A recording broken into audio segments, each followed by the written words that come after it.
Hey everyone, this is a video that I've been intending to make for a while, and then it got hastened on by some bad news recently.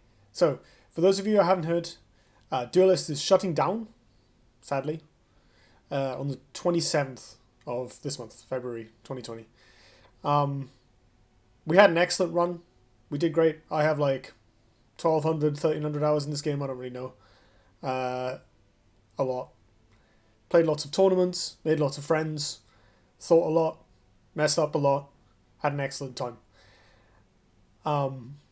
So this video is my last impressions, air quotes, of Duelyst. This is actually what I was going to call it before I heard about the shutdown. And the reason is that I wanted to make a video discussing kind of where Duelyst ended up in terms of meta and playstyle and design. As an opposite to first impressions, where, you start picking up a game, everything's brand new to you, you're kind of just exploring it. Here, Duelyst's probably had its last content update. I guess there's a non-zero chance the servers get switched back on in the future, but, realistically, for all intents and purposes, the game is finished. And so am I. Like, I've not been playing that much recently. I feel like I've explored everything or almost everything that I wanted to explore in the game. I think the meta obviously has stabilized because we haven't had a patch since late 2018. And I wanted to talk about where I think Duelyst ended up and where I ended up, what I thought about the game and about the meta, and what I learned along the way. Now, of course, the Duelyst is being shut down, I thought it would be a good idea to also roll in some retrospective stuff. What was this game? Where did it come from? How my history with it, how I started playing, and so on. Just kind of go over the history of the game in brief. This is going to be quite a long form video. I know I have often made videos that I promised would be short, and they were not short. I'm not making any such promises for this one. I'm going to take my time and basically go as long as I can. As is often the case, I have a sore throat, so we'll see how much stamina I have. Right, so I want to start with the history of Duelyst, like sort of recapping the timeline of the game. I hopped onto Wikipedia to refresh my memory of the release date. So the game came out in 2016, so in April 2016, so almost 4 years ago. And before that, there was a beta phase, which I didn't actually play in. I started playing Duelyst like the month it came out, I think. Probably because it came out. So we started out with just the classic set. Literally just looking at the list of sets on Wikipedia now. So Denizens of Shimzar came out in August of that year. So 4 months after the initial release. Rise of the Bloodborne, which was a smaller expansion, came out in December. Ancient Bonds, the tribal set, another small expansion, similar to the Hearthstone Adventures, came out in March 2017. Unearthed Prophecy in July 2017. Immortal Vanguard in November 2017. And then finally Trial of Mithron in November 2018, which introduced, of course, the Trials, Mithron Wanderer, and so on. I think it was shortly after that we effectively had another expansion release, in that they... when Trials of Mithron came out, there was a set rotation, so the classic set would stay on, but Denizens of Shimzar rotated out of Standard, and we split the game into two formats: Standard and Wild Legacy. I can't remember what the Wild format was called. Let's say Standard and Wild. That didn't last very long. It sort of split the queue too much, and people didn't really like the change. And I think when maybe the developers realized they weren't going to be able to work on the game in the short to medium term, they kind of undid the set rotation and put everything back into one format. So we essentially got Denizens of Shimzar again, alongside Trial of Mithron. And there was a big, both the rotation and the unrotation brought with them a large number of balance changes as well. So the game was kind of refreshed all over again. And this was where we ended up. That was the final major change to the game. Possibly the final actual change to the game. I don't think there were any patches after that. That was made. Oh, apart from some bug fixes, there was a hot fix where they changed how Mithron Wanderer worked, and Strategos got nerfed. But I think those were before the unrotation. There were some balance changes. So yeah, I think the unrotation might have been the last patch that Duelyst actually had. 1.96, if I remember correctly. And that was where it stayed.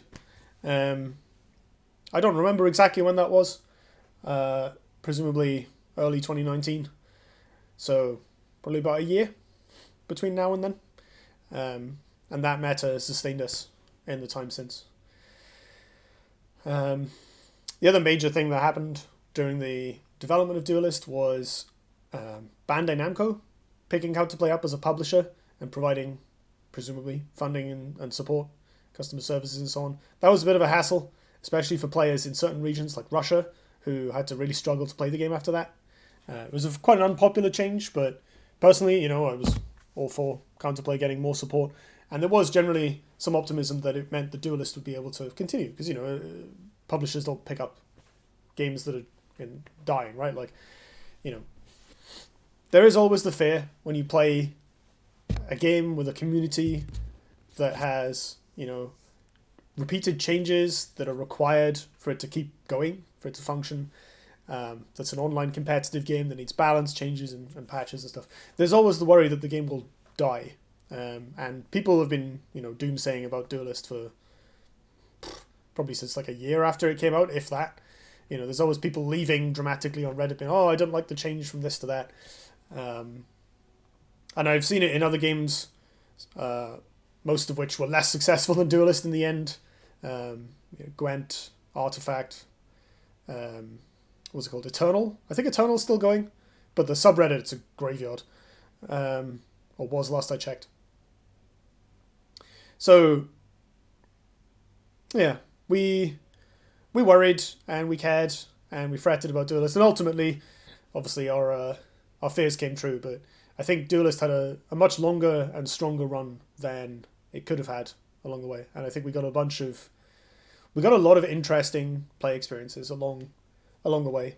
All of the expansions were relevant, interesting, changed the meta in new ways. Not always for the better. Like, there were a couple of metas that were, solved quickly or were relatively degenerate, but I'm very glad about the meta we ended up with. I think the Trials of Mithron, all formats meta, like after the unrotation, we didn't really have enough time with the pre-rotation one, but the meta we ended up with, the last meta, was actually, I thought, very good. We'll get into that more later. So yeah, I think, for a relatively niche CCG that relies on having a big community, active development, regular updates, good balance, and all of the, marketing and community support and whatever that entails from such a small team. I think Duelyst did amazingly well. 4 years is a long time for a game like that to thrive. And the fact that, people still love it now, there's the subreddit obviously came back to life a little bit after the announcement of the shutdown, and people are pouring in saying, hey, let's talk about our good memories of the game. Let's talk about how we're missing it, what we're going to do next. There's people making their own clone versions and tabletop versions and stuff, which is really cool. I hope those projects build up some of the success they need.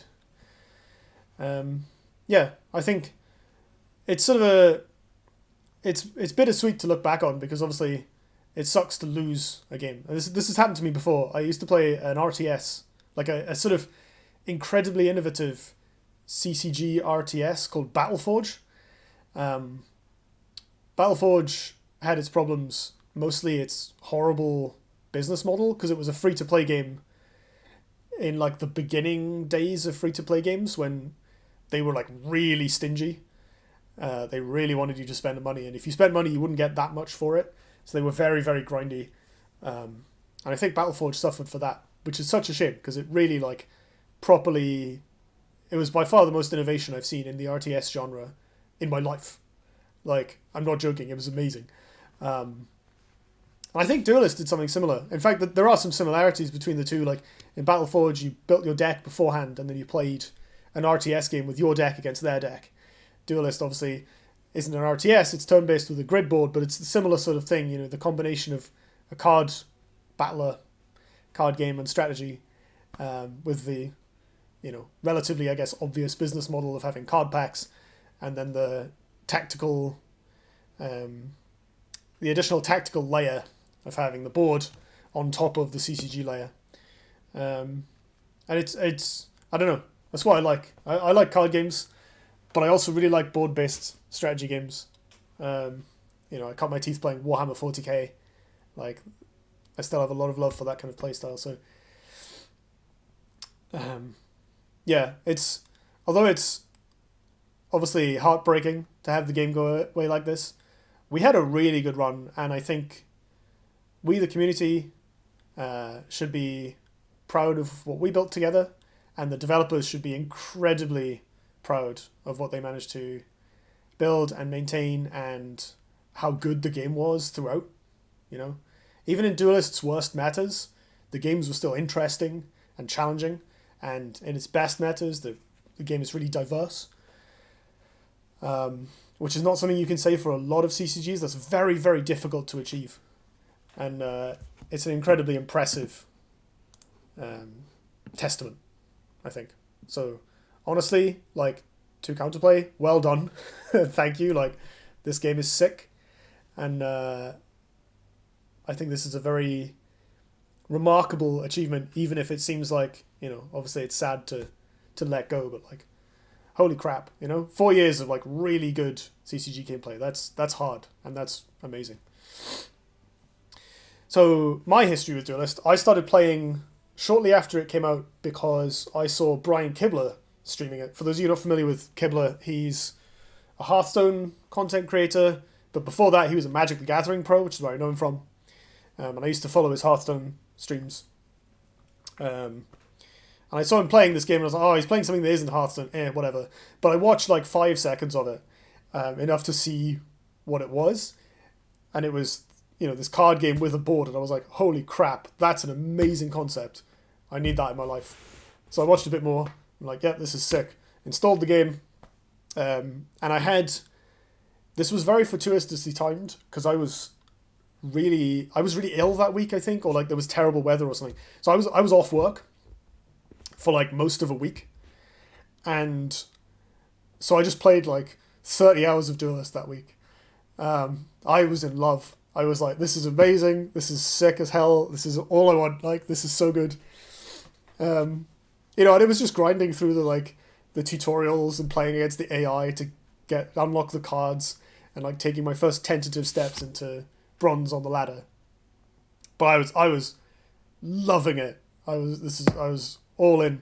I built my first proper deck was a Mech Vitruvian deck. Back in the day, for those of you unaware, Mechazor used to be an 8/8, and instead of having force field, it was untargetable, like Sandhowler. So it was very hard to deal with. I think it still had all the other abilities, Frenzy, Airdrop, ranged. But instead of force field, it was untargetable. The flip side being you couldn't get more than one of it, like you can now, or you can shuffle them into your deck, or you can play 10 mechs and get a second copy. You couldn't do that at the time. So it wasn't strictly better, but it was much more powerful. Untargetable 8/8s, real hard to deal with. And it was cheap, mechs, they're not hard to craft. It was relatively budget friendly, and I really enjoyed playing it. At the time, Bloodborne spells didn't exist. I started just before they added BBSs to the game. And obviously, when Bloodborne spells did come out, Xerix, my general at the time, had, instead of making Iron Dervishes like he does now, he made Wind Dervishes, the ones that come out of obelisks. This is why it places them randomly, right? So he made 2/2s with Rush. It was very, very powerful, and that radically changed the game. And for a while, aggro Xerix was, top tier broken deck, until Xerix got nerfed, mercifully. But I had a great time playing mechs, and then my first proper deck, my first real tier 1 deck was, this is going to sound very silly, Backstab High. At the time, that was a top tier deck. Nowadays, it's just something you play for fun, right? You get your Onyx Jaguars and your Backstab creatures, and you're like, yeah, I'm going to teleport around and probably just die to Mechanta Orbis, but I'm going to have fun. But at the time, with the power level being so much lower, with the reduced number of cards in the game, it was just classic set. It was really good, and I built a version by the Scientist, who's a Duelyst content creator and competitive player from way back when. He's long since stopped playing, but there's a card with his name on it in the game. Scientist. This guy. That's where he comes from. It was a sort of hybrid backstab version that played Hamon Bladeseeker, which started my lifelong love affair with Hamon Bladeseeker. Card is amazing. I had a great time with that. That got me to S rank in my second season. From there, I, played and practiced, and I think nothing really notably happened until this would have been during Denizens of Shimzar, before Ancient Bonds came out. Was it after? Maybe after Rise of the Bloodborne. I don't remember. Yeah, it would have been, right? So, Rise of the Bloodborne. Ooh, maybe I'm wrong. At some point, an expansion brought us a card called Entropic Gaze. In fact, I can just look in the thing and find out what expansion it was from, if it says. It doesn't actually say. Use the filter. Okay, it would have been Rise of the Bloodborne. So, Entropic Gaze. Let me just bring that up again. This card used to deal 4 damage for about a month. Obviously, that was really powerful. And complete with Tectonic Spikes, which came out at the same time, and Decimus, which came out shortly after, in a monthly, or maybe shortly before the expansion. They used to do like monthly editions of cards. Decimus was one of them. It made Burnhorn a very powerful, aggressive deck. I built Burnhorn just, to try it out because it was the new hotness, like the day the expansion came out. I thought, yeah, this is pretty good. I made a change that I am happy with and proud of to this day, which is I cut Elucidators from my list and I replaced them with Blood Tier Alchemists, and I started winning the mirror like mad. So I was racing up the ladder. This is amazing. I love this deck. Super fun. Then about a month later, if that, maybe weeks, Entropic Gaze gets nerfed to what you see today. Perfectly reasonable choice on Counterplay Games' part. And I was like, man, that sucks. What do I play now instead of Burnhorn? So I'm just doing my dailies or whatever, and I have a Magmar quest. And I'm sitting there, looking at my collection, going, Entropic Gaze, nerfed. Burnhorn, probably not so good anymore. What else have I got? And I scroll down, and I found Keep of Arth. Now, Keep of Arth was a deck that hadn't been seen in probably about 3 months at this point. It used to be, before then, it was like a popular sort of meme deck. And when it was, I remember there being a Reddit thread about it, shortly after Grovelion had been released in one of those monthly content patches. And I was like, man, we could play Grovelion in this list. That sounds great. I tried it at the time, thought it was good, and then, put it down when other better stuff came out. I was like, oh, Keep of Arth, that's sweet. Started my quest, easiest 4-0 of my life. I crushed everybody. I was like, wow, this deck is good now. I was not expecting that. Kept going, cruised into Diamond. I dropped maybe a game or two. Like, it was absurd. I was winning like mad. Thought, hey, this is kind of awesome. Like, maybe I should keep playing this. Develop this deck a little bit. I did some iterating on the curve and which 3-drops to play. And then at the time there was weekly tournaments on Tuesday evenings. They were after work for me, so I could join in. It was like 7 p.m. UK time. I thought, oh, what am I going to play? Let's play Keep of Arth. I really like this deck, and I won. At this time, I'd already been streaming, but to very few viewers. So I won this tournament, which had coverage, with a deck that people didn't expect or know about, really, like a super old janky deck that was never meant to be serious, like never particularly seriously powerful, I think. At least wasn't powerful for some time in between. And Keep of Arth is like really exciting to watch because it's so ridiculous. For those of you unfamiliar, I think I have a list built. Let me find it. There we go. The deck is built around Keeper of the Veil, which resummons one of your minions that died. And the idea is that if you don't play any cheap minions, Keeper of the Voth always gets back the big hitters, like Warbeast. The ideal curve for this deck is turn 1, nothing or natural selection. Turn 2, Flash Mercantor. Turn 3, Keeper of the Veil. And when you do that, you just win, right? Like that's one of the best curves in Duelyst, and it still is nowadays. Like if the deck did that every time, it would still be good. The deck has a terrible mana curve, as you can see here. Like there's no 2-drops that affect the board, but there's a removal spell, but there's no creatures. You get some 3-drops, and the 3-drops have gotten better over time. At the time, Ragebinder didn't exist, so it was like, there's nothing really great to play. Sunsteel Defender used to be a key part of this deck, but it got nerfed in 1.96. It got made into a 3/3 instead of a 4/3, which was also a big blow.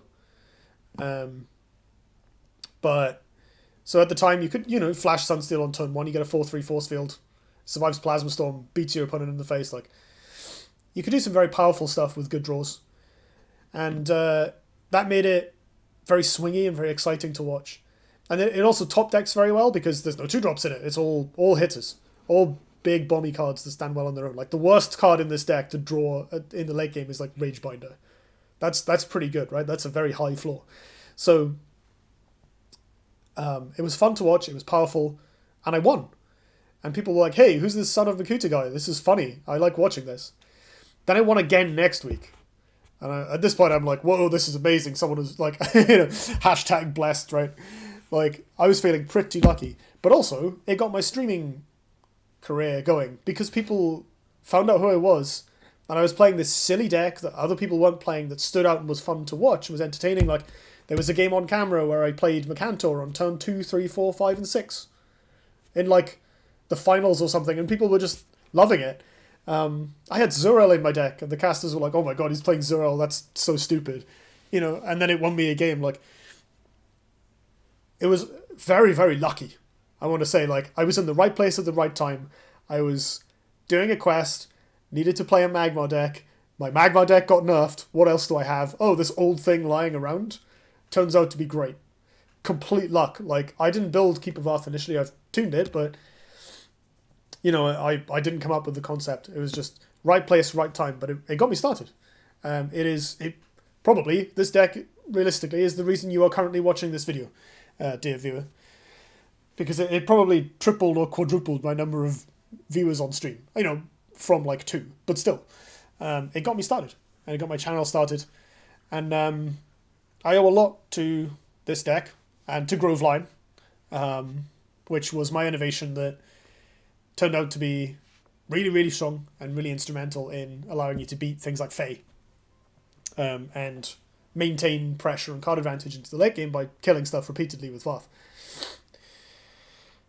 From there, I don't think I've actually won a tournament since. I got a lot of top 8s and made it to the finals a few times, but I think those were my wins. No, I have 3 tournament banners, don't I? I don't even remember. I might have won like a rookie brawl or something. There was a really cool tournament at one point where they had the person running it had 2 like group stages for new players and experienced players, and then the top half or quarter of each group made it to a final. Like there was like a single elimination bracket, which meant that you had new players like top 8ing and occasionally beating experienced players, and you had a group stage where people could compete on a level they were comfortable with the cards they had, with other people who were doing the same thing, rather than coming up against, me with my tuned tier whatever deck that had been playing for, like, years. And I think I might have won that in the end. I don't remember exactly. But I digress. Generally speaking, I haven't achieved that much on the same level since. But I stuck my face into, I made the grand final of Grand Melee, and later on in life I made the top 8 of the first Meltdown League. So I managed to stay around, stay relevant, I guess, competitively. But I never hit that high again of winning 2 tournaments in a row with a brand new deck, or brand new air quotes, new to the people watching, I guess. Unexpected, maybe that's a better term. But that was still enough to get me started. That got me off. That made me a known part of the community. And for that, I am eternally grateful to... I wish I knew whoever built Keep of Arth in the first place, because I owe them a lot, like, it's been a ride. This also meant that later on I got some spoiler cards. I've revealed 4 cards in this game. In order, I believe they were Lurking Fear.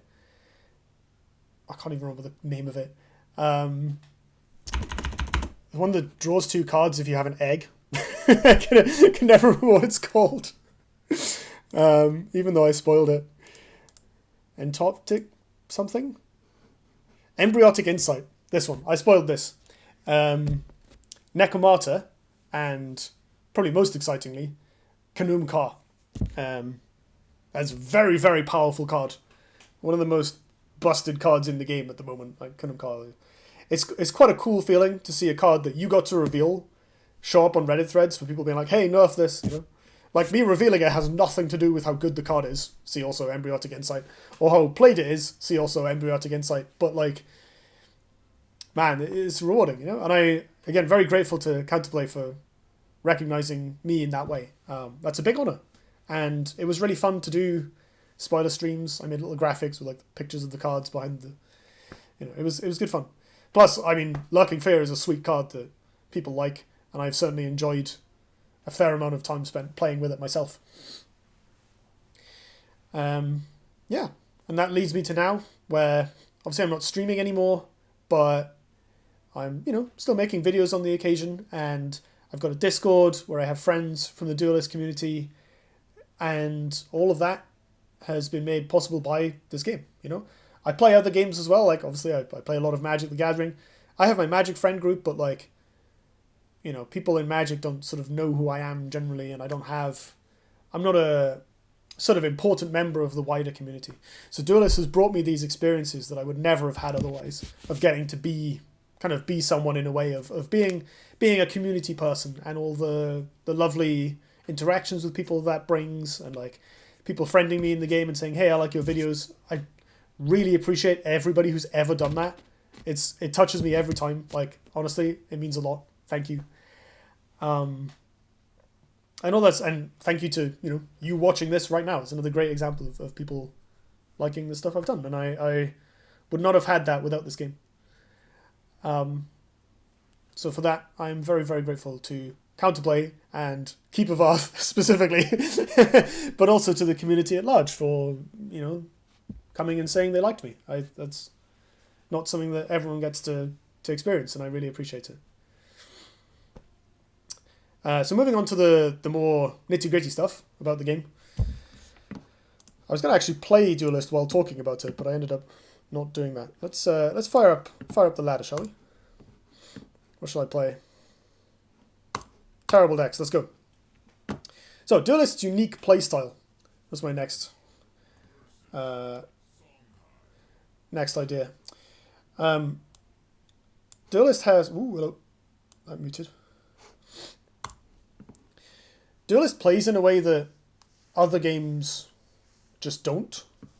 Obviously the combination of mechanics is relatively novel. There aren't very many games that genuinely combine... Something on my camera lens. Oh, it's fine.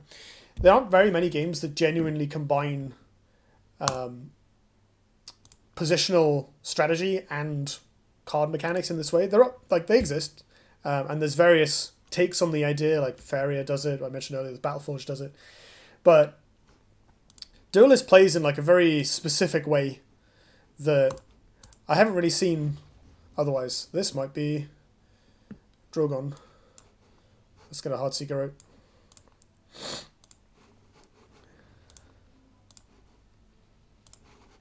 So Duelyst is all about tempo. Tempo. A lot of card games revolve heavily around board control, especially in games like Hearthstone, where the attacker generally gets to decide who hits what, right? If you have a minion and I have a minion and it's my turn, I can attack your minion or I can not attack your minion. In Duelyst I can back off, or I can go face, or I can do something else. I can use a removal spell. Whereas you don't have any of those choices. You don't have options for dealing with my thing. Just going to turn the audio down ever so slightly. Whereas, but in Duelyst, the addition of the board really pushes that, because tactical games where you can take terrain and position around your opponent also heavily emphasize board control. So Duelyst has like a board control plus board control playstyle. It's a very powerful combination, I guess. I am proper struggling to make salient points while also playing this match. Let's go and kill this thing. I want to deny this tile. Fine.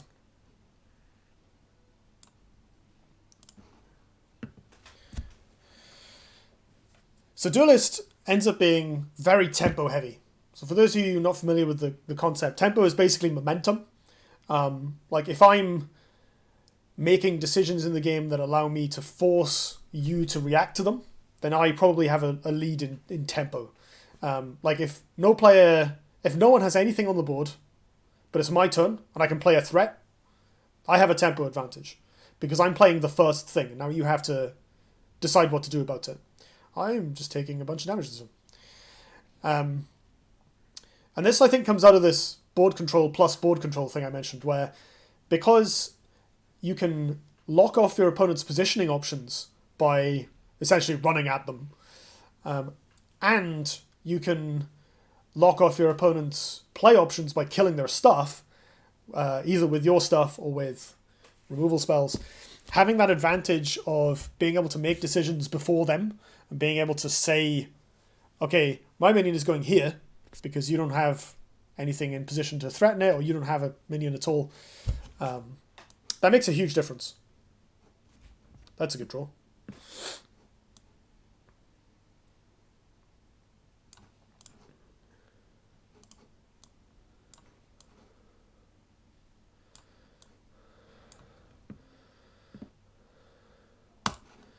This is pretty rough. I may be dead.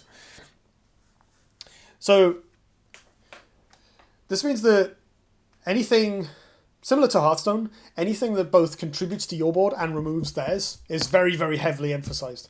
But also, so is anything that allows you to set the positioning of one or both players. Like cards that just move your general or move minions around in Duelyst tend to be stronger than they look. Things like Silhouette Tracer, Juxtaposition, obviously one of the more powerful cards in the game as a whole.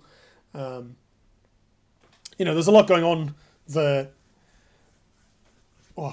really heavily emphasizes the need to pressure your opponent, take away their board position, and forward your own. That's an odd card to include. So one of the biggest things that I learned about playing Duelyst is what I call strategic positioning, which is essentially where... So I wrote a pair of articles once, dividing positioning into two types. There's strategic positioning, which is where we both are on the board. Like, for instance, I'm in this corner and my opponent kind of has all this space to play around in. And tactical positioning, which is where we are relative to each other. Like, I'm going to play this Heartseeker out of range of my opponent. So I'm going to go here, put this Heartseeker in the corner, and like, I don't know, play a body blocker of some description. This, I guess. Maybe I should have just drawn a card with this, actually. I'm going to leave that where it is. So this is like a reasonable tactical play in that I'm safe, right? I've got a body blocker in the way. I've got a Heartseeker that can't be attacked by my opponent right now. And they have nothing on board. So in theory, I'm in like a reasonably safe position, but I'm shoved into a corner. So my options for positioning are very low. Like if my opponent kills this and steps inwards, not only do they get to hit me, but I don't get to do this again. I don't have room to make another body block. And that's strategic positioning. And there aren't other card games that have that element. That sort of duality of like, damn, yeah, I'm dead now. That sort of duality of like, some cards are some cards. Let me try that again. Sometimes it's always good to like kill your opponent's board in card games generally, but in Duelyst, it's also good to stand in the right place in the board as a whole, because then you can choke off your opponent's options for making plays on future turns, if that makes sense. Yeah. Yikes. We like straight lose to another Warbeast, but I'm not playing around that. I don't really have the option. So this makes Duelyst a very individual game.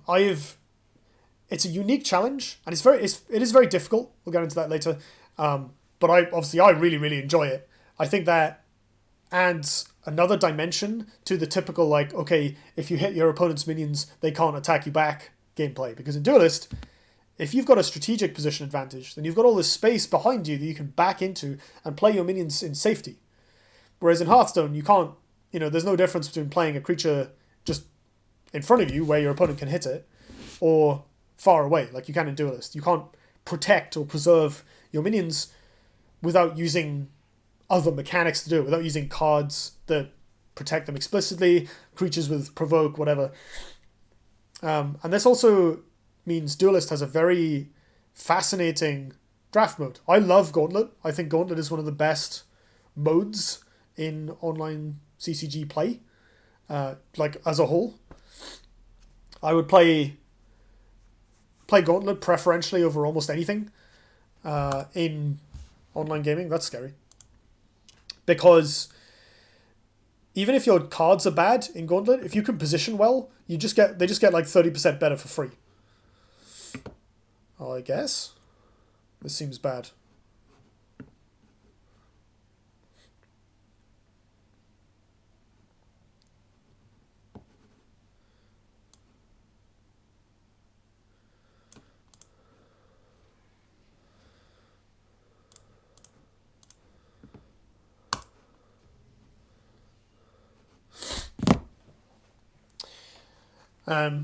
Yeah. So one of my favorite things about Duelyst is the fact that with skill, you can overcome so much disparity in your deck. On the ladder and in tournaments, that doesn't come up so much because you'll be playing decks that A, are of such high power level that they in turn can jump that gap against a less powerful opponent, depending on the meta. And B, generally everybody will have some kind of tuned deck that's like competitive enough to be at roughly the same level. But in Gauntlet, if your draft sucks, you can just position well and win anyway. More than you can in other games, I've found. Especially Hearthstone. I found Hearthstone's arena mode, which is the equivalent of Gauntlet, to be relatively unsatisfying. Because of this, like, it's very difficult to overcome differences in card quality or even just draw who gets on the board first. It's possible, there are good arena players, but it's harder.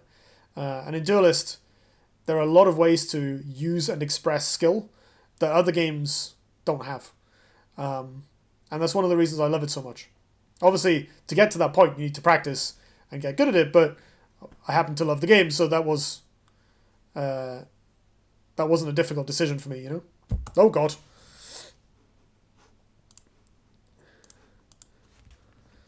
Well, I die next turn unless I can do something about it.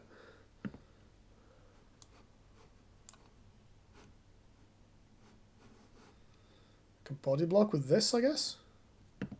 No, I think I am just dead.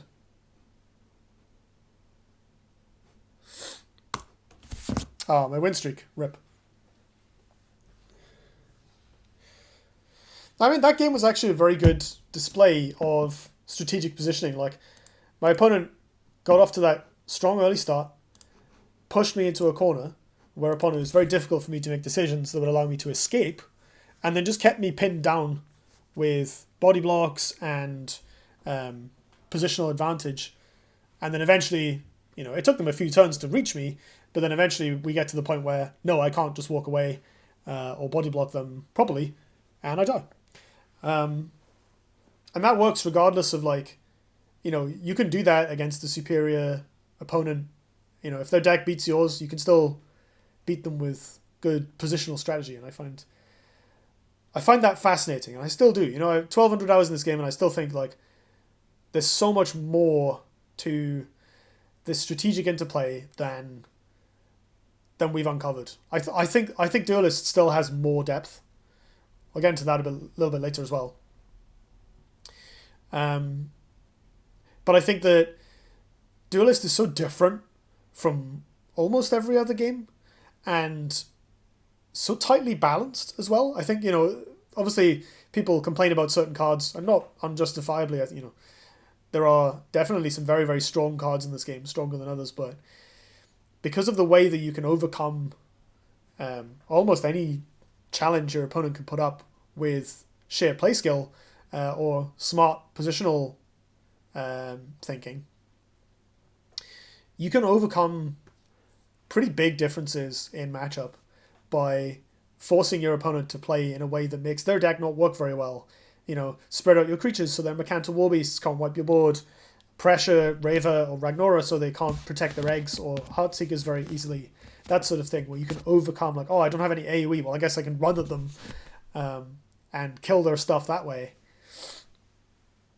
Things like Strategos decks where you take board control early on to force your opponent back, and then just run away and pile all your stuff against the wall and wait for them to all get to be 7-drops and then march across the board again. Like, you can do that, and you can't really do that in a lot of other games. And I think it adds... it's quite obvious that it adds a new dimension to play, but I think that even now, 4 years on, I think there's still unexplored possibilities. I still learn stuff about opening moves and clever strategic positioning ideas that I hadn't thought of before, even now. So the meta, moving on to where we ended up balance-wise. I actually think the Duelyst's meta, as it is one of the healthiest and most dynamic metas we've had. And I think on an objective scale of all card gaming, it ranks pretty highly. It definitely has its problems, but the end result is we have like all the factions are some level of viable in tournaments. There's a bunch of other stuff that's like slightly lower down that you can still play on ladder and have fun with and not feel embarrassed about. And the games between high level decks tend to be interesting. I think that Mithron Wanderer is actually one of my favorite things they've added to the game. I think Duelyst is in a unique position by card game standards in that the card pool is very deep. In a lot of card games, the commons are just kind of crap. Like, sometimes there's commons that are obviously useful. And in Hearthstone, anything that draws cards or generates more cards tends to show up because of the way Hearthstone decks work. But, the majority of common creatures are just like, why are you playing this? In Duelyst, that's not really the case. There's a lot of strong tools at every rarity, and it's not hard to build budget decks that work well. They're not going to compete with the higher tier stuff, but like the other day I built a budget deck for a friend who started playing, and it did alright on ladder. Like, I managed to beat a couple of... I beat like Quest Linar at some point.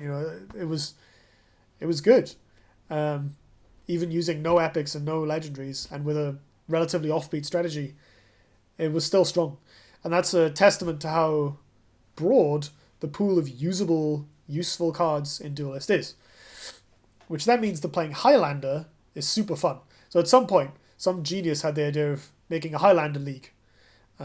Singleton. I think I won that. That was the other thing that I won. Because that didn't give you a tournament banner. I checked when we played earlier. I built Lilith, I think it was. Highlander Lilith. An amazing time. It was so much fun just like playing all these bombs. And one thing I noticed was that testing my Highlander decks on ladder was not actually that bad. Even though I was playing these wonky Singleton brews, it was actually fine. Like, I still had good win rates playing against people with normal decks. Like, high on, in gold and diamond. Like, I thought this is alright. This is quite fun. And still works, even on ladder, and obviously the Highlander versus Highlander games were amazing. So when Mithril Wanderer was revealed, I was quite excited. And I think that the Wanderer lists that eventually became the standard are very fun to play. I think the Wanderer mirrors are not so great, which is my main complaint with it. Besides, it is probably the best deck in terms of overall power level against the field. Maybe Fault, but probably Wanderer Rag. But it's just amazing to have this deck where you get to play all these different cards. There's loads of options for customizing the list because it's so broad and varied. And you get to properly plumb the depths of Duelyst's remarkable toolkit to find that one niche random common from 3 sets ago that exactly fixes the problem you're having in a given matchup. And you can't do that with more streamlined decks. You don't really have room to play tech cards. And Wanderer is literally 39 tech cards shuffled together. And that makes it super fun to play, in my opinion. I really enjoy it. Fault, I think, is very satisfying to play. It's obviously a lot more linear than Wanderer. I think Fault is the more... Cataclysmic Fault is probably the single card I have the greatest problem with, because it is almost impossible for a control deck to beat it. Control decks can weather Titan turn. You're going to struggle to beat Trial Abyssian, but that deck is not tier 1. It's not overrepresented in competitive play, even if it's popular on ladder. So having that bad matchup wouldn't be a huge downside. And I think you can outgrind Wanderer. If you have a greedy control deck, you can beat Wanderer. Despite the power level of Wanderer itself and specifically the Bloodborne spell. I think if you can find a reasonable solution to that, just the big minions that are hard to kill or something, you can beat Wanderer. But Fault, you are never outgrinding Cataclysmic Fault as a control deck, ever. And I think that is probably... I think Fault most strongly represents the main complaint I have with the trial cards, and to a lesser extent also Alabaster Titan, which is that a lot of these Duelyst decks now essentially just win the game on curve on turn 6. On 6 mana. They're going to set up this card that they either always have or can easily find. It's going to take them about that long to get it going. And when they do, it puts them so far ahead that it's going to be very difficult for you to win, or gives them a huge amount of advantage and inevitability in the game going forward. So Fault is kind of a mix of both. It puts a bunch of stats on the table already, and then next turn you're probably getting Canum card, which is going to clear your board. Whereas Wanderer is a little slower to win, but that's offset by the fact that the deck has a lot of powerful reactive tools, and occasionally you can flash Wanderer and get a free win that way. Titan, again, it's a big swing turn more than anything, but it's not the hardest thing in the world to just wipe your opponent's board or kill them when you play the turn you play the Titan, unless your opponent is able, has the draw and the skill to play around it, and then never give you that opportunity for the rest of the game. I think it's less... Titan is a bit easier to slow down or counter than the other decks, but it's more conditional, requires actually having a board in the first place. So I think it's not as bad. It also costs 1 more mana, but it is still a contributor to this problem. I think the actual end result of the meta is still good. As well as these decks, there are decks that can go toe-to-toe with them, usually aggro decks or combo decks. We have Eggs, Burn Cass, certain Songhai combo decks. I don't know about Mantra, but Artahai is good, I think. You can play that. There's Arcanists, surprisingly powerful, despite having none of this kind of unconditional win button type of card, just because they have so many tools for making huge minions that are hard to deal with, and then repositioning them and drawing piles of cards into the late game. As an Arcanist player, it's basically trivial to keep your hand stocked, so you can keep up with... you can grind with a Wanderer player, and you could even commit minions to blocking sand tiles and stuff. But also against Fault, you can teleport something into their face and kill them, which is harder with non-Songhai decks. Excuse me. So I think there's a lot of these matchups are very interesting. I think playing against eggs is super cool. Like I very much, it's a very powerful deck, but I think playing against it with Wanderer in particular is really interesting because both players have to play around like, okay, I have 5 AoE spells with different properties. Like, which ones can the eggs player beat or avoid? Do you go all in or do you stay conservative? And from the Wanderer side, it's like, okay, what if I don't draw my AoE? How do I win? If I do, when do I deploy it so that it actually cripples my opponent? Are they gonna make me use it and then, power up again with a progenitor or something that I don't have an answer for? Like, there's a lot of cat and mouse, even though it looks like a very explosive, fast matchup. I find it very, very fun. Probably my favorite matchup to play, Wanderer versus Eggs, in the game. And Wanderer versus Titan is pretty interesting as well. Like, you do kind of have to have like a competent draw to be able to keep up with the Titan player. Not that Titan counters Wanderer necessarily, but there are, like, if the Wanderer player gets off to a bad start, or the Titan player gets off to a bad start, the game isn't as interesting. But when both players are firing on all cylinders, it's really fun. So I think that despite the fact that you can't really play a control deck, and you can't really play a mid-range deck, like, unless it's Wanderer, and you can't really play a tempo deck because, like, tempo Argent is a bit embarrassing when your opponent is just going to put 5 2/2s into play every turn, starting on turn 3 or 4. Like, you can't really do anything about that.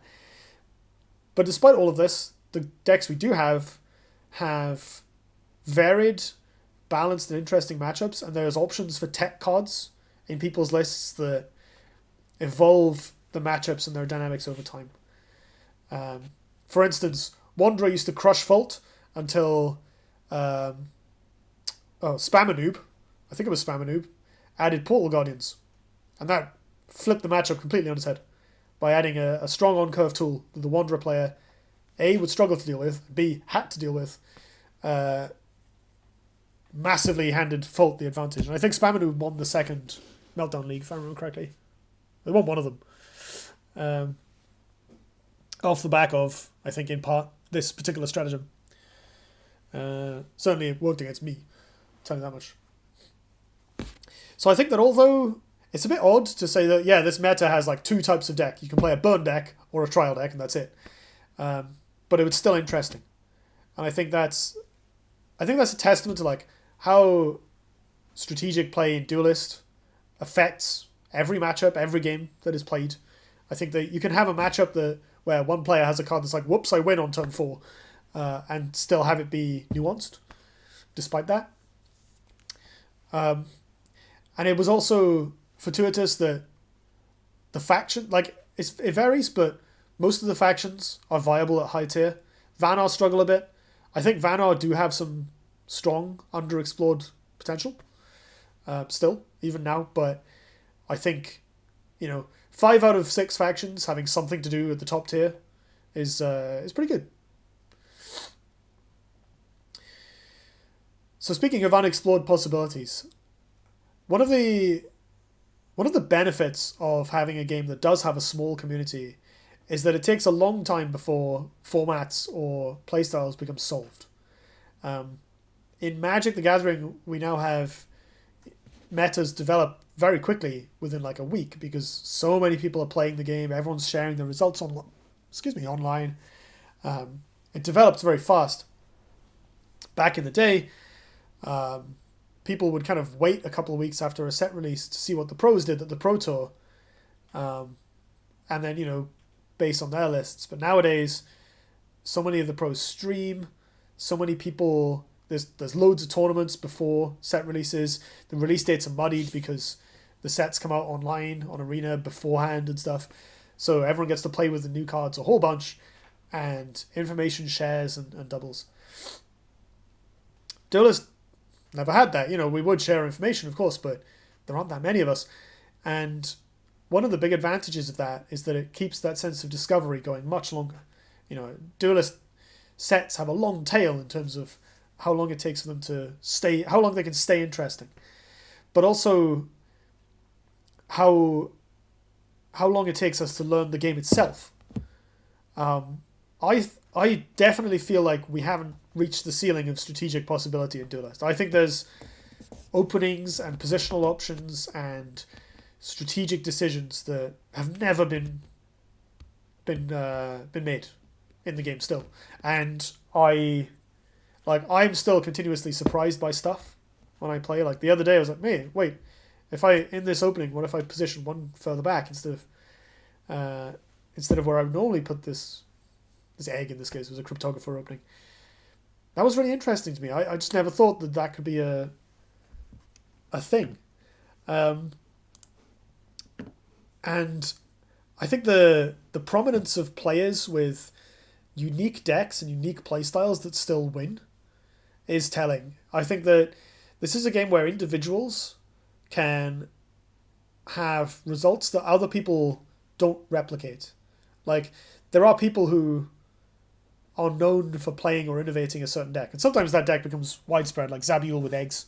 Eggs obviously became popular over time, but Zab was still like, in my mind, Zab is like the eggs guy. He's not the only one, but I always associate that deck with him.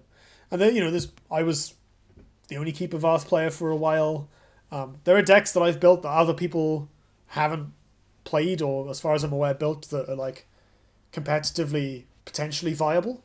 Even now, like this deck, this is a Kolmar combo. It's the basic idea. It's a very simple deck. It plays a bunch of 2-drops and 1-drops. I think 18 in total. And then you cast this and you get rid of all of them. And the rest of your deck is just ways to kill your opponent. So it's got Desert Spikes. It's got the Ragnora Wild Inceptor Eggmorph plus Graded Fortitude plus BBS combo. And it has a couple of Megantors for interaction and backup. I think, if my memory is accurate, this deck has won 20 games and lost 1 lifetime. It's like, the only reason I stopped playing it initially was because it was boring, because it just does the same thing every single game and wins. Which obviously that's quite good as a competitive deck. Now, I don't know if this deck would actually stand up to a competitive environment. In fact, I suspect that it wouldn't, because it's very linear and probably very easy to counter if it was a known quantity. But like, holy hell, it's powerful. Things like this Ramp Kara, like, I'm not saying that this list is viable in a tournament, but I think this kind of strategy is really underexplored, because I think people want to play Crystal Wisp and Fae together.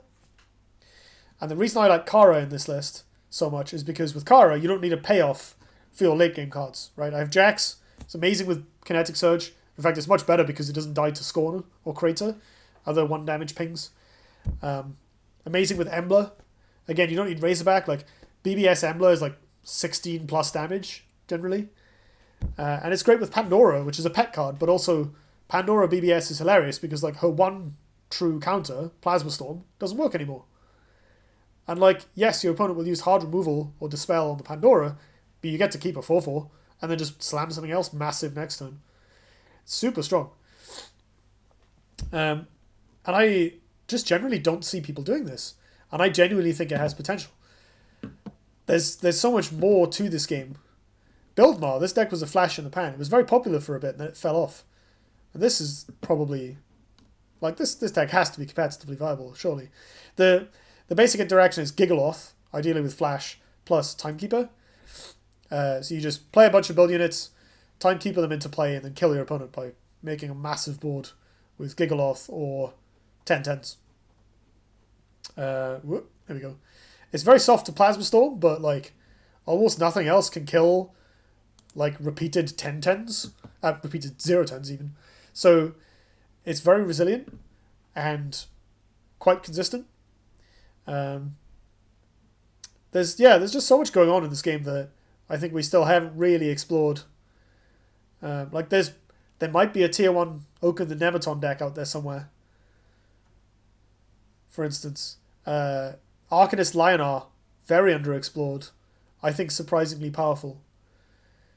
There's just a lot to do in Duelyst, and I don't think we've done it all.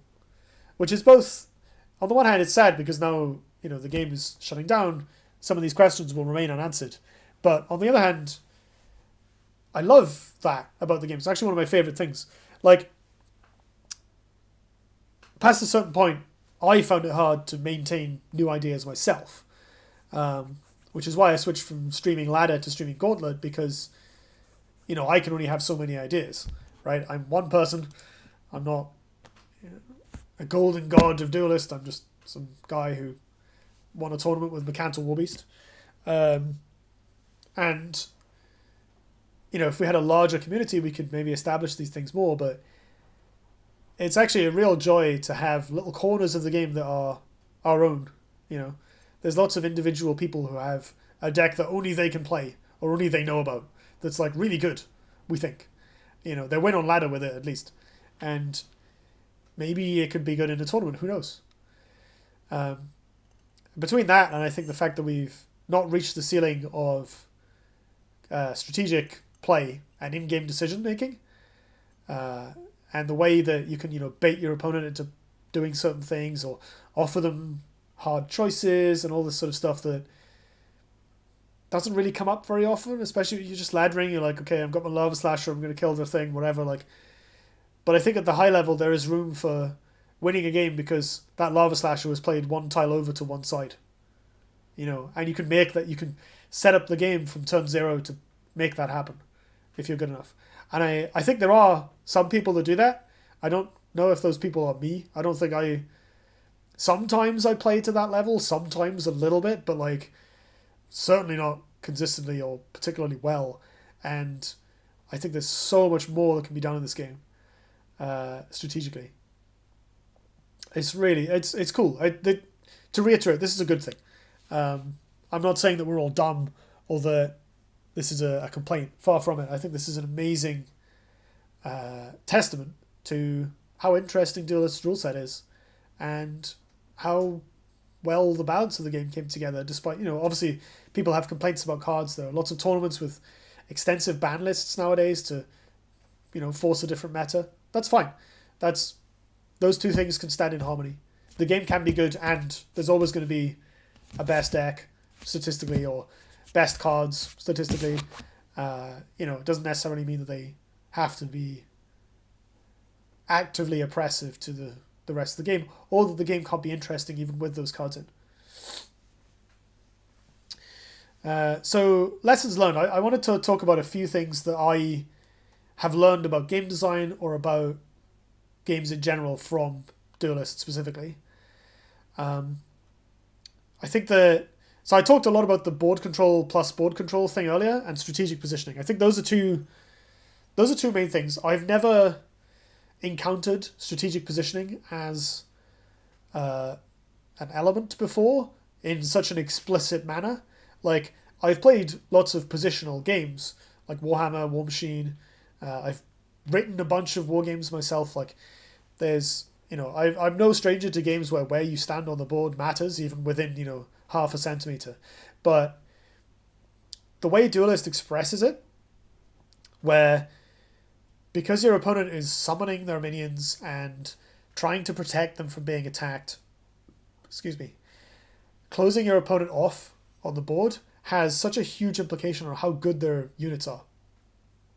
Compared to in 40k, yes, some units are bad in close combat, but your opponent starts with a lot of stuff in play, or most of their stuff in play, and then, try to kill the enemy melee units before they reach you. It's shallower, I think. Certainly the way I played it and approached it was shallower than Duelyst, where I think the fusion of the two mechanics, where positioning affects card advantage, positioning affects tempo, tempo affects positioning, card advantages affects positioning. The fact that there's this big feedback loop makes it so interesting. And I think I like fusion genres. The tabletop game I'm currently working on myself is a combination of two genres or two styles of deck building. I think of card game. I think there's a lot of interesting possibilities in taking thing A and unrelated thing B and mashing them together to make novel game designs. This is inventing games 101, right? I'm not saying anything completely. This is not unexpected information, but I think the way Duelyst harmonized them is so like it's another level, right? This is such a great expression of how two unrelated concepts of like a card battler and a tactical board battler can be so much greater than the sum of their parts. At the same time, it is also interesting that, like, despite all of the intricacies in this, a lot of it does kind of boil down to, like, okay, run at your opponent. Like, which is where the tempo part comes in, where it's better for your opponent to be on their half of the map and closed off, which involves playing aggressively, which involves having tempo so that you can pressure them and make them react to your decisions or make them back off, which involves maintaining board control. And so you kind of get back to this, Hearthstone-esque thing of like, well, if I just kill all their stuff every turn and then try and protect my stuff, I'll win.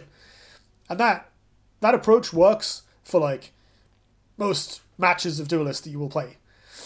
Not all, and I think some of the intricacies we talked about in the last section, where I think there's so much more to this game that's unexplored. I do believe that is where that comes in. I think the games where you don't run at them, but you run away or you go sideways, you do different things, you leave something in the back line that isn't obvious, back off and give your opponent the run of the board. Like when Artihai and Mantra started being a thing, these Songhai combo decks that play basically no minions. Mantra, I think, suffers from this because you are heavily reliant on just killing everything your opponent plays with spells. So if they play largish minions, you're going to struggle to remove them. Artihai plays Silhouette Tracer. So you can just run away from your opponent for ages until you've assembled enough damage to kill them. And it works surprisingly well. And it's completely outside the norm for how the game typically functions. And part of the reason it does work is because it kind of subverts that norm by making it impossible for your opponent to pin you down with their minions that you probably can't really kill, at least long term. Whereas Mantra doesn't have most of those tools. It can struggle because your opponent can just flood the board and you twin strike away their 2-drops and then that's great, and they play a 4-drop and you can't kill it and you're like, oh, okay. And then you just die. Mantra suffers from that, whereas Artihai mixes in the magic bullet of like, but what if being pinned in the corner didn't matter? And now I'm over here. And I think that there's an interesting kind of rock, paper, scissors dynamic, because then what if a deck that doesn't care about board control plays against Artihai and just sits there in the corner building up their own combo or building up something else? A lot of these movement tools are now relatively dead cards and you're forcing the Artihai player to come to you. There's some cool possible dynamics there that I don't know if I wouldn't call them underexplored, but we've certainly they will happen. They've come up. I've had this dynamic foisted on me and then learned to deal with it a little bit. But I think there's a whole rock paper scissors system that could be in the game that isn't that heavily exposed, just because the vast majority of decks fall into this bucket of like, okay, play my dudes, kill their dudes, go face. Whereas I think given more time, we might start to see more combo decks that don't rely as much on minions. Some of the trials kind of fit this description, right? Like the Vitruvian trial requires very different things from a typical Duelyst deck and doesn't really care about positioning because later on you get flying, so you can just go and kill your opponent wherever they are. Same with Artihai. Mantra to a lesser extent. I think that deck isn't that good because it doesn't have a good escape mechanism, so it can be pinned down, but it does fall into that bucket still. Other things. I think one of the reasons Duelyst maybe struggled to acquire a large number of players or have like mass appeal is because of how challenging it is.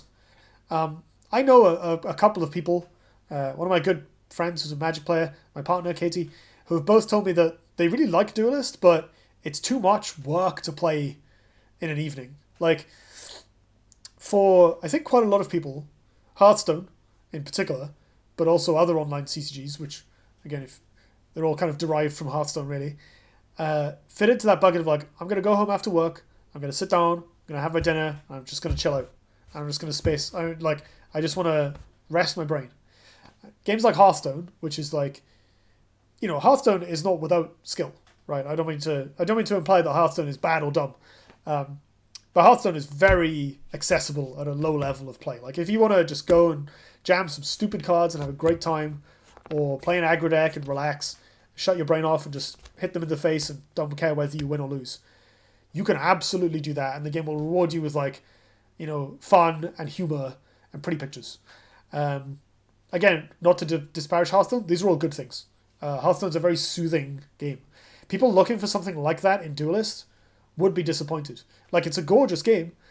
You still get those cool animations, but like in Duelyst, if you're not bringing your mental game to the match, you just die. You just get run over by someone who is playing in that way, who will run rings around you and kill you. And I think that is the downside of a game with a higher skill floor, or higher skill ceiling. You can play Duelyst badly if you want. It's not like the game is inaccessible to you, but it's like playing Dota or something. If you go into a Dota match and you don't know what you're doing, you'll just get run over and then probably yelled at. If you go into a Hearthstone match and you don't know what you're doing, it's fine. Like, even if you lose, you're still going to have a good time. You're going to play your silly cards. You can build decks that will like win if you don't think about it very much, like aggro decks and stuff. You can't really do that in Duelyst. And I think that is actually, at least according to my anecdotal experience of like having friends who explicitly said, I love this game, but it is too much effort to play. I think that is one of the reasons why the community stayed kind of small. I don't really subscribe to, some people say, oh, the game wasn't marketed enough. I think the game was marketed pretty reasonably well. Certainly, like, streamers played it when it came out. People liked it. It got really good reviews in magazines. No, that's not marketing, but it's people know about Duelyst. Like, it is critically acclaimed. A lot of game reviewers loved it. I don't know how many streamers like properly loved it, but there's, it was in the public eye, right? And I think this is always a struggle with any smallish game. Like, you may have a finite marketing budget. Maybe, it's a CCG. You're probably advertising to Hearthstone players who then need a reason to switch to your game. At least at the time when Duelyst came out. That was certainly the case, right? Hearthstone was the thing. You phoned up a Hearthstone streamer. You said, hey, can you play our game for a bit? We'll pay you. And you hoped that enough of the Hearthstone audience thought, yes, I have time to get it dedicated to doing the same thing again, right? So you're then hoping that people are brought in by the specifics that your game provides, rather than leaving the game where they already have a collection, they already have an account, they already have it installed, they're already part of the community. So I don't think that the whole it wasn't marketed enough thing is really why Duelyst didn't just immediately suck up loads of players despite its immense quality. I think it is just difficult to get people to go over the hump. And also, you're providing them with an experience that is explicitly very challenging, which is a deterrent for a lot of people. I didn't pick up Dota for years because I thought, I'm not going to like it, but it's also just going to be really hard. It's going to be such a faff, and people are going to be nasty to me, and I'll have to put in loads of time to learn it. And like, it is a faff, and people are sometimes nasty to me. And I've put in lots of time to learn it. It just turns out that I enjoy it enough to not worry about that. And it's the same thing with Duelyst. People aren't nasty to me in Duelyst, but it's real hard. And I've taught people to play Duelyst, like discording in with friends who are struggling on the ladder, and it's like, oh hey, well, you just put it here instead. Do this instead. No, position it that way. Do this. It's amazing like how differently the way I, an experienced player, approach the game is from someone who's just trying to learn. And that is such a big barrier. It is very intimidating. So I think one of the things that makes Duelyst compelling for people like us, where, the folks watching this now probably, where it does have that massive depth, massive range of possibilities. Even now it has unexplored options, and I don't think we've reached the skill ceiling. Those things can also be a deterrent. It does mean the game will be niche. And I think that it's not good or bad. It's just a thing to know, I think, for me. I thought that was a learning experience. Obviously, I should probably have said this earlier, but it just occurred to me. I don't know much about marketing and mindshare. So this is complete guesswork. Like, this is just how I have interpreted the game and the way the game has gone and how people have talked to me about it, and my experiences of teaching people and talking to newer players. I think that there's, I might be completely and utterly wrong. So take that with a pinch of salt. I don't know marketing or anything like that, but that's my interpretation of, I think, why Duelyst has a relatively niche audience. You do also occasionally see people complaining about the pixel art. I don't think that's a big barrier. There's lots of successful pixel art games. And I think for every person I see saying, oh, this art sucks, there's another person I see saying, man, this art's incredible. I love it. I mean, the art's incredible, by the way, just to clarify. Absolutely love it. Beautiful animation, beautiful sprites, beautiful realization of a world. I think Duelyst is a very...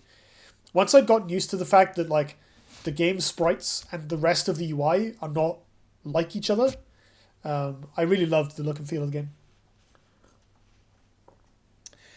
The other thing that I consider an interesting lesson is that consistent decks and a consistent playstyle can be tiring. So Duelyst is a very, very consistent game because of the replace mechanic. I did the maths once, and it turns out that a Magmar deck gets to play Mercantile Warbeast on curve something like 80% of the time. That's huge, especially considering how good that card is. 80%. That's ridiculous. You wouldn't see numbers like that in other games. In Hearthstone, the most common way to assemble a combo in Hearthstone is just to draw your deck, because that's easy to do in Hearthstone. In Magic, people play tutors and extra copies of things, and try and play 8 Dobs where you have 4 of one card and then 4 of another card that does the same thing, or tons of cantrips to try and dig your way to your to what you need. And in Duelyst, you just replace. The game gives you looting for free. You should just have it. You can just have it. This has some interesting effects on the gameplay. It means that your deck reliably works, which is great. But it also means that your opponent's deck reliably works. That has some benefits. One of the nice things about Duelyst is if you put effort in to play around an opponent's card, you are probably actually making them think, you're actually affecting their game plan. Playing around something and your opponent doesn't even have it is just kind of a bit dispiriting. And it's a risk you take. In Magic, there is skill to knowing when to play around something and when it's not worth it, because the chance they have it is low, or because you don't think they have it, or because the chance they do have it is not the chance they do have it is not worth the amount worse it makes your game plan to play around that card. In Duelyst, it's almost always worth playing around stuff, and actually that makes the game, I think that makes it have a different feel. It rewards playing around stuff, which is a learning experience. It's very good for people to engage with that system, and Duelyst is one of the things that I've learned as a player of card games from Duelyst is the importance of playing around stuff, thinking about, okay, what's my opponent's turn 2? What's my opponent's turn 3, 4, 5? They're going to go Plasma Storm into Mercantile. Okay, how do I beat that? How do I make them Plasma Storm so I can play this other thing? Because the other thing about Duelyst is that thanks to replacing, the odds of opponents having the second copy of a card go down. Because people will often, especially if it's something like Plasma Storm, which is a non-proactive, expensive, conditional card, because people will replace them when they have redundant copies to keep their options open or to smooth their hand. And so playing around the second copy of X is a more complex, nuanced decision. But I feel like that comes up less often. A lot less often. But the downside of all this is that it can be tiring. I've talked a couple times about how Duelyst is very tempo heavy. And when you combine that and the fact that your opponent will play the same cards on the same turns in a high percentage of games, the permutations of unique experiences on ladder, specifically ladder, Gauntlet's very different, get reduced. Actually, to be fair, Gauntlet has its own problems because a large percentage of Gauntlet games are kill the ranged unit, or I didn't kill the ranged unit, no, I'm dead. So ranged units have that warping effect for a different reason, but I think it does still they're so powerful that, and relatively ubiquitous, that it ends up being the same sort of thing. Like a certain percentage of your Duelyst games are like play Aram Macanto or beat the ranged unit, and it's kind of the same thing as like getting mana screwed in Magic. It's like there's a certain percentage of your games where you're like, okay, fine, it's the same thing again, and it's not as bad. You can win those games as opposed to mana screw, which has a very negative effect on your win rate. But it does mean that I'm 1,200 hours into Duelyst, and like even though the game has all these boundless possibilities, there is a certain amount of sameness to it. There is a certain amount of like, yeah, sure, especially while you're learning, like before you really get the hang of playing around stuff, before you start engaging with that system and it becoming an upside that you know what your opponent's going to do. There is really fine, yeah, Macantor, and then they have that, and then of course they had it, yeah, and it's just, it is tilting, especially when you're trying to play a relatively fragile deck, like Backstab High, after like the first 2 months of the game, and your opponent just keeps killing your stuff, keeps having it again, or they have exactly what they needed, because that's so common in this game. And I think that can also be a negative experience for players. It's funny how like consistency in card games is so valued until you have it. It's like a monkey's paw thing. I think the right amount of variance in card games is actually more than what Duelyst has. I think Duelyst has, in some ways, too little variance. One of the things I like about Wanderer is that it re-adds the variance in. Your deck functions consistently, and you can use the replace mechanic intelligently to dig for specific pieces. But what you actually do from game to game is really different. The deck is consistently good because of Wanderer plus BBS, which you always have. But the way the games play out is super varied. And that's one of the things I like about it, is that it applies Duelyst's strength of consistency to a list that has a high degree of variance and meets a happy medium. And not always having it, or having to make do with something else, is a challenge that I very much enjoy, especially when not having it doesn't mean like, I don't have any lands, so I just die, like it does in Magic, or I didn't have a 2-drop, so I just die, like it does in Hearthstone sometimes. But it's like, I don't have a blistering scorn against eggs, but I have all this other stuff. Can I use it? Can I assemble a strategy? Can I win this game? Can I stall until I draw Scorn? Will my opponent have something else in the meantime that makes it harder for Scorn to work? Can I find Crater? I have this other copy. It's not as good, but it's does the same thing. Can I make do with a Plasma Storm? Is that good enough? It adds that spectrum of different experiences that I really enjoy. So, we've covered a lot. We've covered a history of the game. We've covered my history with the game. And we've covered Duelyst's playstyle, what it brought to the table as a CCG. We've covered the meta, how I think Duelyst, as it is now, ranks as kind of, how interesting is this. We've covered what more there could be to explore in the game still. We've covered some things that I learned. And that's all the stuff on my list of notes. Which means it's time for me to wrap this video up and say goodbye, I guess, to this game. But not yet. Not quite. So someone, and by someone I mean Poncho Mango, is organising a farewell tournament. A Duelyst farewell tournament. This is 1 week from the time of recording. It's on the 22nd of February, 2020.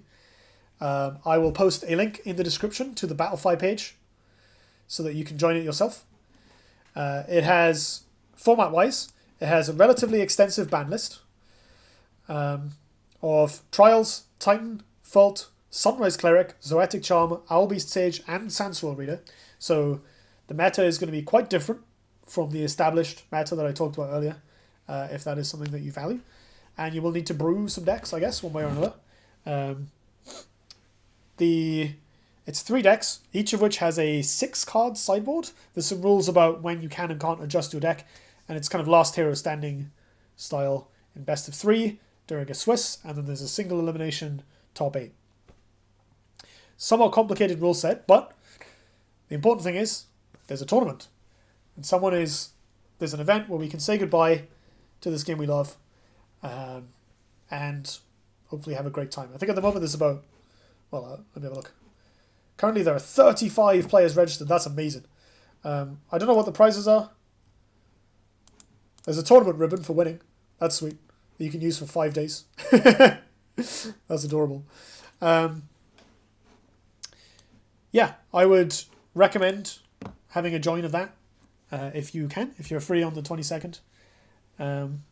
Jump in, play whatever, as long as it's legal by the rule set.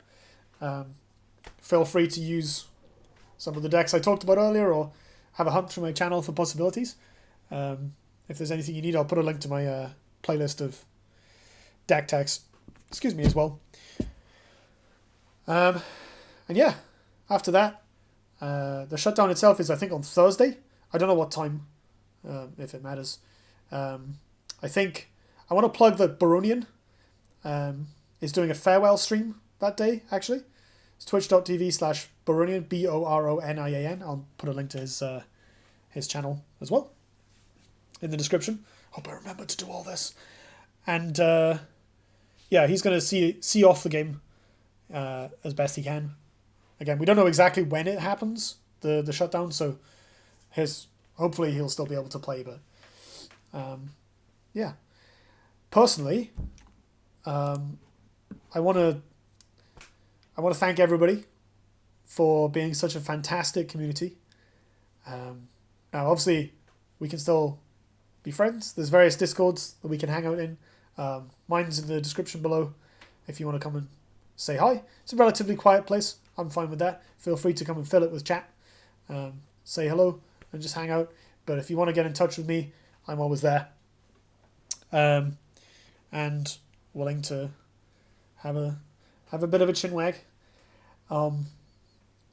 I am very, very unendingly grateful to Counterplay for making this amazing game and doing such a great job of balancing it and supporting it and making it the amazing, wonderful game that it is for the 4 years that we had with it. I am incredibly grateful to the community for supporting me and encouraging me, and the lovely things that people have said to me over the years. Honestly, it means the world. It's so incredibly kind and validating of you to do that, and thank you. Thank you so very much. I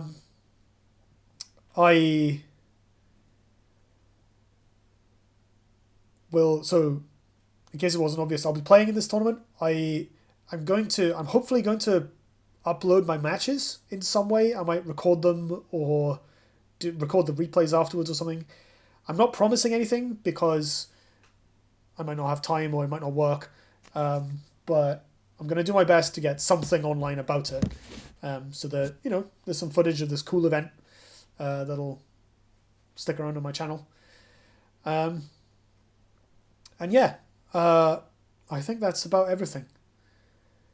Thank you all very much. Obviously, this isn't the end of my channel, just to be clear. It's just hard to wrap up and say goodbye to a game and a community that you've been a part of for 4 years, and hopefully we'll continue to be a part of. Like I said, we've got Discords. The real Duelyst was the friends we made along the way, right? I'm on Twitter as well, if you want to shout at me there. I think, again, the link should be in the description below. Yeah, I think that's about it. Thank you, everybody, and I will see you in my next video, whenever that is. Probably, well, apart from the, hopefully the tournament uploads, but apart from those, I guess this is the last of my Duelyst content. But yeah, we'll see where we go next. I'm happy to take suggestions for things that you'd like me to see. I don't make videos very often at the moment because my life is full of things like work and planning a wedding, but it's certainly something that's always in the back of my mind and something that I love doing. So yeah, don't be a stranger. Thanks, everyone, and bye, Duelyst. We love you.